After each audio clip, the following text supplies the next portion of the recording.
گوجری زبان میں اپڈیٹ سنیے۔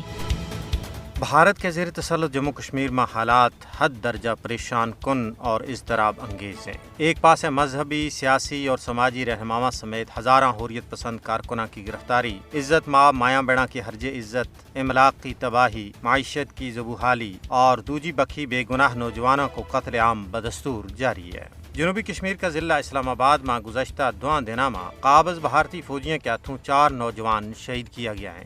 13 اون توڑی 168 تو زیادہ کشمیری بھارتی گولیاں کو نشانوں بن چکے ہیں۔ تو اس طرح جنوری 1989 تو اون تک مقبوضہ ریاست جموں کشمیر میں 96,114 تو زیادہ کشمیری سفاک بھارتی فوجیوں کے ہاتھوں شہید ہوا۔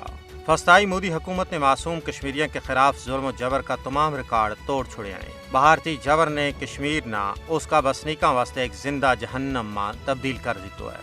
آر پاس انسانی لوگوں کی چھنڈک اور بارود کا دھواں نے ماحول نہ اپنی لپیٹ میں لیے ہوا ہے۔ کسی کی جان، مال اور عزت و آبرو محفوظ نہیں ہے۔ بھارتی غاصب و ظالم حکومت یہ سب کچھ اس واسطے کر رہی ہے تاکہ کشمیری خوفزدہ ہو کے اپنا مقصد تو دستبردار ہو جائیں، لیکن یہ مکار بھارتی حکمرانہ کی پول ہے۔ کشمیر کا غیور حریت پسند عوام نہ ماضی میں خوفزدہ ہوگائیں اور نہ مستقبل میں ایسو ممکن ہے۔ کشمیری قوم نے جس عظیم مشن واسطے بیش بہا اور لازوال قربانیاں کی ایک عظیم داستان رقم کی ہے، اس میں وہ ضرور کامیاب ہوئیں گا، کیونکہ کامیابی اہل ایمان کو مقدر ہے۔